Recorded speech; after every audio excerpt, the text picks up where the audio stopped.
Hi everyone, I'm Chibuzo Wachuku. In Ghana, where she started during her trip to three African nations, Vice President Kamala Harris addressed an issue concerning the LGBT. Ghana's President Nana Akufo-Addo responded by talking about a bill which is being passed through the parliament. That is an anti-LGBT bill. Before I continue, I'll roll the clips. Intercourse. Gay sex remains a crime in Tanzania, and same-sex relationships are outlawed in Zambia. What have you said to the president and plan to say to other leaders on this trip about the crackdown on human rights? And for the president as well, you've talked about the proliferation of terrorist groups across the region, as well as pirate activities along the Western African coast. What does the presence of the Wagner Group say about past U.S. support when it comes to security? What more do you need from the United States to combat this threat? And also, can you confirm that Al-Qaeda has a presence currently in Ghana? Thank you. I'll start. I have raised this issue, and let me be clear about where we stand. First of all, for the American press who are here, you know that a great deal of work in my career has been to address human rights issues, equality issues across the board, including as it relates to the LGBT community. And I feel very strongly about the importance of supporting the freedom and supporting and fighting for equality among all people, and that all people be treated equally. I will also say that this is an issue that we consider, and I consider, to be a human rights issue, and that will not change. Oh, yes. What's the name? Sorry, Kano Youngs of the New York Times. Zolan. Ms. Young, so thank you for the question. First of all, we don't have any such legislation here in Ghana.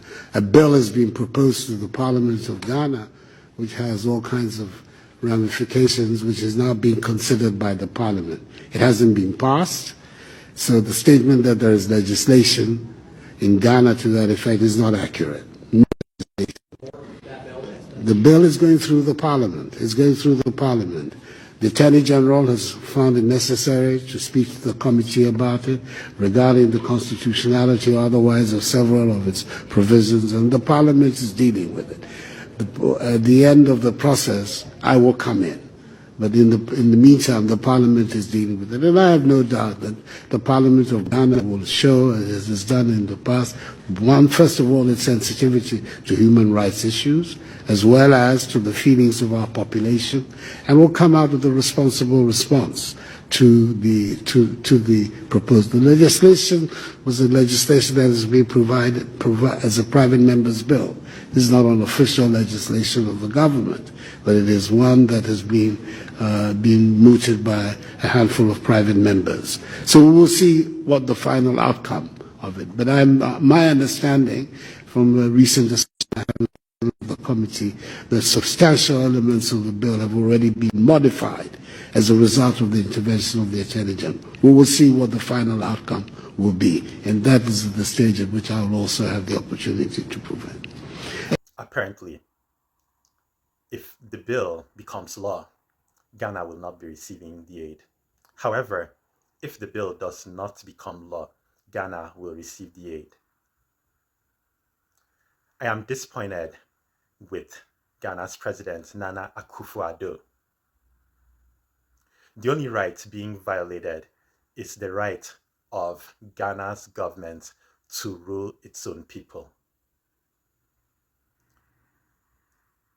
If there are gay rights in the USA, it only means that there are gay rights in the USA. The USA is in absolutely no position to tell another country how to rule its own people. While vying with Russia and China to take control of Africa and to get its resources, the USA is in the habit of pledging money. It pledged like $139 million to Ghana. However, as most Africans know, the aid is part of a combo. What does that combo include? the requirement to follow US values, including the LGBT thing, which most Africans are strongly against. Some African countries have already legalized homosexuality, perhaps because of the money. The others are still maintaining their stance against homosexuality. Some leaders will definitely say no to that, which is why some African countries are dealing with Russia or China instead of the USA. Uganda's president, Yoweri Museveni, is an example of an African leader that will not let money force his country to accept the LGBT thing. And as I mentioned in an earlier recording, that country has already gotten like stricter laws against homosexuality, including the death penalty for aggravated homosexuality. Also in that country, just admitting to being LGBT is a crime. I'll roll the clips to show you an example of him expressing his feelings about homosexuality during an interview with CNN. What is your message to Western human rights groups, to President Obama, Respect, to lesbian, gay, bisexual, and transgender people? Respect African societies and their values. If you don't agree, you just keep quiet. Let's manage our society the way we see. If we are wrong, we shall find out by ourselves. Just the way we don't interfere with yours. Do you personally dislike homosexuals? Of course, they are disgusting. What sort of people are they? How can you go? I never knew what they were doing. That's how I've been told recently that what they do is terrible, disgusting. But I was ready to ignore that if there was proof that that's how he's born, abnormal. But now the proof is not there. This is something that I like about Uganda's president, Yoweri Museveni.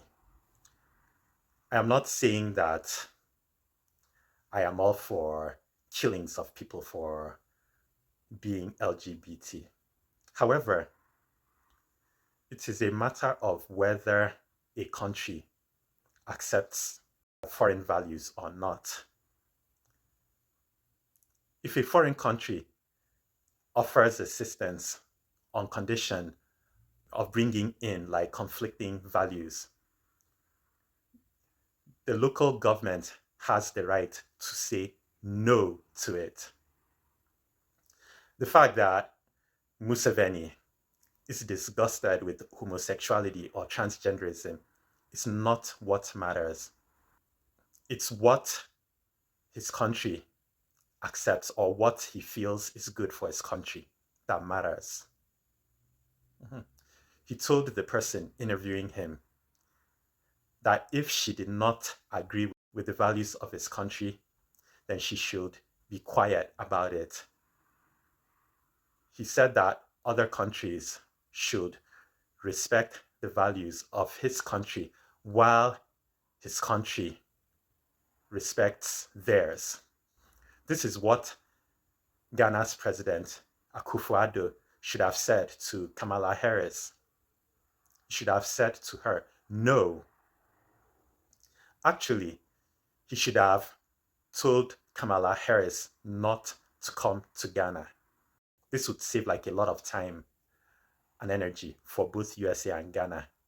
And besides, it would save the money which came from taxpayers. For those of you that think Kamala Harris went to Ghana just for the LGBT thing, you're absolutely wrong. She went there to promote the LGBT thing as part of the plan to take control of that country and to take advantage of the country.